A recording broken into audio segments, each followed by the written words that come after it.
Malapit na nga matapos mag-tiles ng mga flooring dito sa loob ng bahay. Kaya naman tumingin na kami ng mga pwedeng ilagay sa countertop at kitchen. At imbis nga na granite o quartz, ito nga sintered stone ang bibilin namin. Katapos nga namin mag-celebrate na mga birthday namin, dumaan muna kami dito sa bilihan ng sintered stone. At along the way lang naman to pa uwi, kaya sinama na rin namin tong makukulit. Yung pa nga lang sa labi nila, marami na akong nakikita na pang wall accent. At kada floor nga, iba-iba pala yung tinitinda nila. At dahil nga ang target namin ngayon, yung pang countertop at kitchen. Kaya naman dumiretso na kami dito sa area ng mga tiles at sintered stone. Una nga ho, granite at quartz talaga yung tinitingnan namin. Kaso may kamahalan talaga at medyo masakit na sa bulsa. Kaya humanap nga ho si Willie na pwedeng alternative doon na magiging buo pa nga din yung countertop at kitchen. At nakita niya nga to sa Facebook, sakto nga at malapit lang sa amin. First time ko nga lang ho makapunta dito at nagulat ako na madami pa lang pwedeng pagpilian. At pati nga ho itong mga bata libang na libang nga din sa mga nakikita nila. At paday turo nga din ho ng mga nagugustuhan nila. Pansin ko nga din itong parang marble na maliliit dito sa flooring nila. At nagustuhan ko nga ito at bala ko nga din itong balikan. Unahin lang muna namin yung talagang pinunta namin dito. At kailangan na nga kasi namin makabili dahil patapos na nga mag-flooring sa bahay na ipinapagawa namin. At nung nagpunta nga kami dito,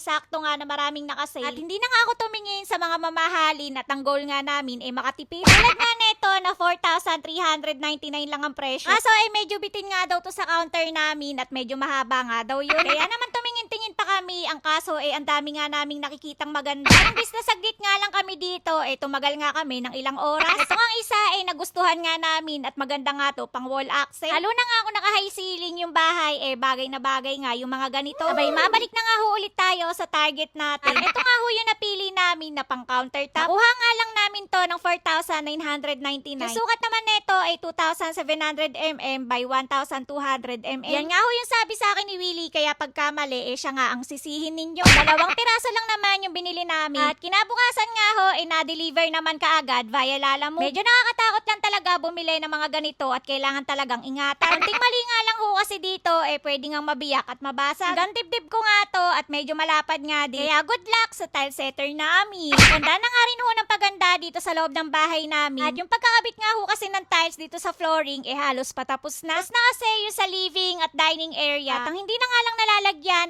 yung kwarto dito sa baba at ilalim ng kitchen. Kaya kahit paano, mas madali na nga linisin ngayon. At masarap na nga ring tambayan kahit papaano. Ay, pwede na nga kami magnilay-nilay pagkatapos neto. At excited na akong gumawa ng magagandang memories dito. Abay, memories ang sinasabi ko ha, hindi bata. Abay, bago pa nga kung saan na naman mapunta, shoutout muna nga dito kay John Mel Obrero ng Antonio San Pedro, Laguna. Pati na din kay Lady Dadivas Peralta, Malihan Darren, Ruel Juanico Quisaba ng Marikina City, Annalyn Enciso ng Cagayan Valley, Bong Makapagal ng Bulacan, Sel Pama ng Marilao, Bulacan, at Michael Urbano ng Valenzuela City. At umorder nga din pala ako ng coffee dito sa Naughty Beans. Dinamihan ko na nga para pag nagkikrave ako, meron akong stock. Pwede din kayo umorder online at isearch nyo nga lang yung Facebook page nila. Updated nga din yung mga contact information nila, kaya pwede nyo rin silang tawagan. Mas masarap nga ito inumin with ice at daig mo pa yung nagkape sa mamahalin. Kaya kung umabot ka ulit sa part ng video ko na to, anong oras at hanggang saan na naman ba nakarating itong bahay update ko? Kaya naman, wag mo akong kakalimutang i-follow. Bukas na lang